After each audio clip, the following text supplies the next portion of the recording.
In this, we are working in the brand known as Spotify, and under Spotify, we are manufacturing gluten-free foods. And our startup is around 5 year old, and so what we have now started is every Sunday we are taking a small session of around 30 minutes with the general consumer who would like to know more about various aspects of nutrition. See, nutrition is such a big science that it is very difficult to understand everything in one go, but at least like last week we had talked about fiber. Today we are talking about protein. So let's get started. And one second. Yes.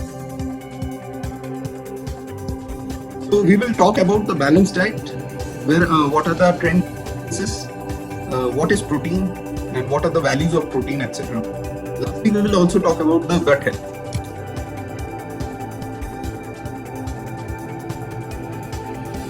So, as you see, balanced diet is very important. And what do you mean by balance? Everyone says that you need to have a balance in your life. So, like that, you also need a diet, your diet to be a balanced one with all the three major macronutrients. That is the carbohydrate, protein, and fat. And coming to the micronutrition, which are known as micronutrient, like vitamins and minerals and phytonutrients, those are required in very small quantity, but they are also extremely important. So what people say is that you need to around 50 to 60% of your total calorie in a day, which is around 2000 kilocalorie for an adult, coming from the carbohydrate. Around 15 to 16% should come from your protein, and 20 to 30% should come from fat. So those people who are going for a keto diet, so that means most of their calories are coming from the fat rich food. And those who are going for a high protein diet, like any youngsters who are doing gymming and other stuff, so they have increased their protein intake. So for each gram of protein, you get around 4 kilocalories. For each gram of carbohydrate, you get again a 4 kilocalories per gram. While in case of fat, you get 9 kilocalories per gram. So it is important that rather than going for any skewed diet, the better will be to have a balanced diet and a 3 to 4 meals in a day. And also, it varies according to the age, gender, physiological status, and activity that you are doing. Okay, so the nutrition advice from WHO during this COVID time is very simple. What I was talking, you need to eat a well-balanced diet. There is no magic about this, or there is no big funda about this. Your diet should also contain the micronutrient, dietary fiber, protein, antioxidant from, let's say, the fruits that you are eating. It will improve your gut immunity. Your whole immune system will be in a better shape to fight against not just the COVID-19 virus, but also many other infectious disease, etc. And today we are into the pandemic of a virus, which is coronavirus, SARS-2 coronavirus. But in our gut, we already have different types of coronaviruses. Actually, in our gut, there is lots of bacteria, good bacteria, bad bacteria, fungus, yeast, virus, molds, everything is there in our gut.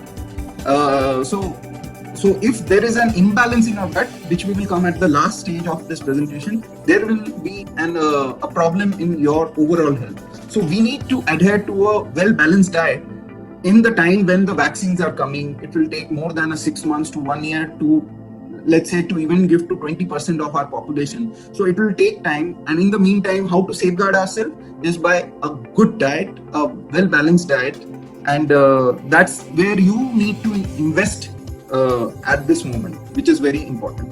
So is it shocking to know that 80% of the Indians are suffering from protein deficiency? And I'm not talking about only the urban Indians.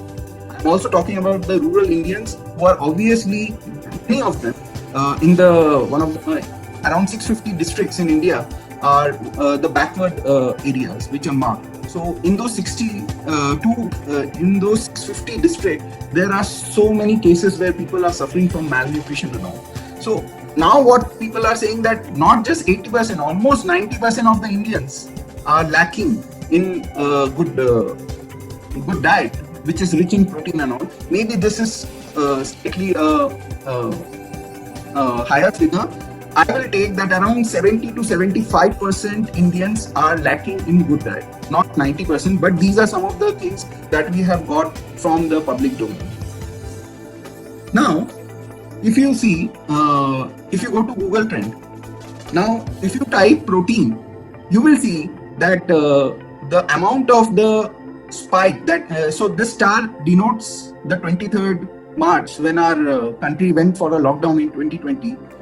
From that time onwards, from 2020 till date in January, there is a almost like 2 times spike when people are searching the word protein in India. And the topmost state is Chandigarh, while Bangalore is at the 11th place, where people are typing the word protein in their search.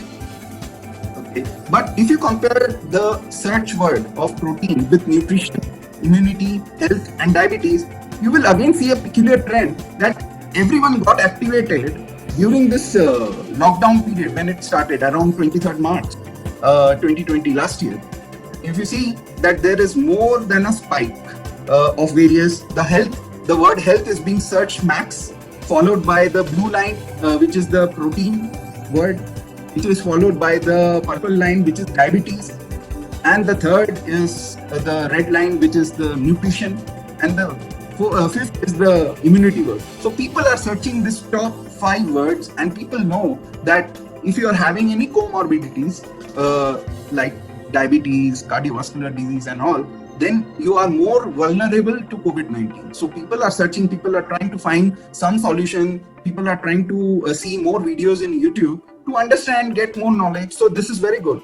But what is peculiar that we are getting more this type of awareness or a thrust for knowing more knowledge, not from the metro city, but from Chandigarh. That is very interesting. And Bangalore is not in the top 10 in where people are searching these words.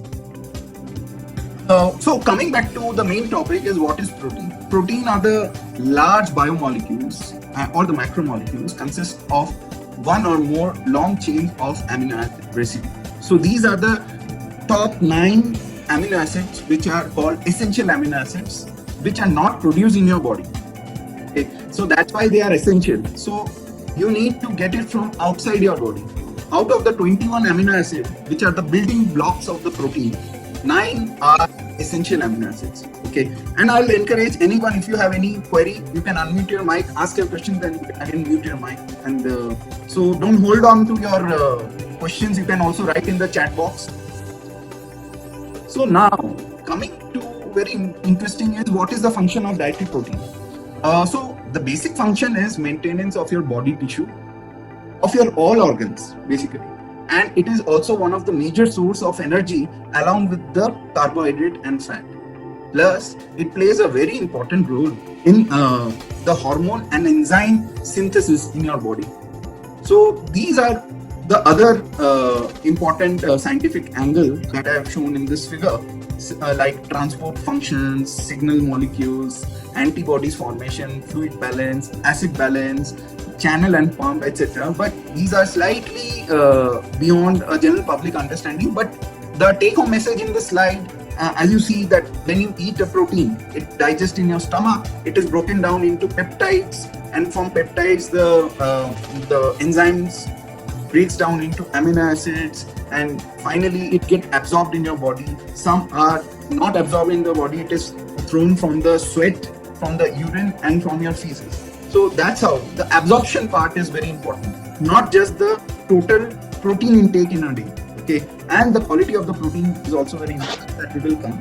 So the same thing, what I was in your stomach, you can see that once you take your protein, it's broken down to polypeptide, and then various enzymes comes into picture, and finally the small amino acids are rearranged in your body, and that's how you break down the protein, what you eat, then it is broken down to amino acids, then these amino acids again join and take part in various other biological it takes part into biological activities, totally running. So one of the point what I was talking was any part of your body is talking to the other part of the body. So if you think that you have some problem in your head and your toe or your leg is not affected by what is happening on your head or forehead, it's not correct. Okay? Everything is correlated to each other. Very important that we should think that are we healthy or are we unhealthy? If you have at least one disease in your body, then you're not a healthy person. Be it whatever you can do, be it whatever physical activities that you can do, etc.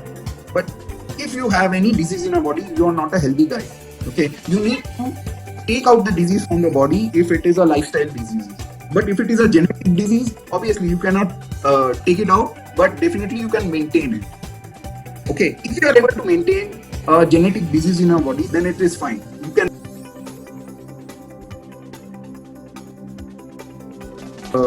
don't live with a lifestyle disease forever. Forever in your lifetime, you need to take it out from your system. So these are some of the important vegetables which are giving you protein. These are on the dry bed. So definitely the spinach, which is having 90% water, it does not have 49% protein. But let's say if a spinach has 91% water, it has 9% as a dry mass. So of that 9%, around 50% is the protein level. Okay. Spinach you will get around 2 to 3% protein only, but definitely it is better to have this type of vegetable in your diet along with if you are a non-veg, you can take the non-veg stuff also. Okay, so these are important, and you have to make sure that you are having good amount of vegetables, not just only green leafy vegetables but other vegetables as well, plus the pulses and lentils. Now biological value. So there are a lot of charts that you will see, like this is one of the chart. Biological value is it is a calculation which shows that whether the protein that you're eating, the animal source or the plant source protein, how much it is getting end of the day absorbed in your body. Like biological value, there are various other terms in the protein nutrition that I'm not going deep into, but just a biological value, BV in short form we take. So what this chart is showing, that egg has 100 as the biological value score, while in case of let's say a wheat bread, it is having around 54 as the biological value. That means the biological value of the protein in an egg is much higher than a wheat protein. Okay, usually the animal source protein are having a higher biological value, but it does not mean that the plant protein is not good for your health. Definitely plant protein is also good for your health. You have to mix and match in that case. So like we say milk, animal source of the protein, but milk is also easily digestible. It is also one of the superfood, I can say. But definitely the problem with the milk is something else, which we will take maybe in future presentations. Like that, there are a lot of tables of biological value we see in various forums, and I've just collected some of them just to show that more or less how the biological value of different animal source and plant source of protein looks like. Now, coming to South India, I have been in South India for more than 13 years now, almost 10 to 11 years in Bangalore and 3 years in Chennai. So I love the cuisine in South India, and let us dig dive and to understand what is the nutrition level here. So obviously love this thali, and I can vouch for the fact that people in North India, they go for this type of thali. Let's say when they are going for a restaurant to have a different sort of meal. While in South India, these are almost like a very normal, very usual type of cuisine that you see. If you go for a marriage, on an occasion of a marriage and all, these are lovely dishes, diversity of 10 to 12 dishes that you get. And so the main thing from the nutrition angle is, are these giving you enough protein? So that is the main thing. Now, coming to the top two dishes, which is almost like the bread and butter of South India, is the idli and dosa. And I hope you are aware what is idli and what is dosa. Interestingly, you can make both these dishes that you see. That is, the white one is the idli, and the wrap type of thing is your dosa. Both are made with the similar type of batter. definitely the batter that you make is made up of rice and urad dal at a certain proportion. But definitely this is one of the delicacies in South Indian cuisine. Now let us do a small calculation. Okay, so this is a batter which is through which the idli and dosa is being made. Usually it is having a carbohydrate level of 26%, protein 6%, fat 2%, and the moisture is 64%. Very important to understand that the batter has good amount of moisture, maybe around 60 to 64%. Now, when you steam idli, okay, when the moisture reduces from 64% to 35%, then the other carbohydrate, protein, fat, minerals does not evaporate. It remains there. Only the percentage increases. Okay, so there is almost like double. The moisture is getting half.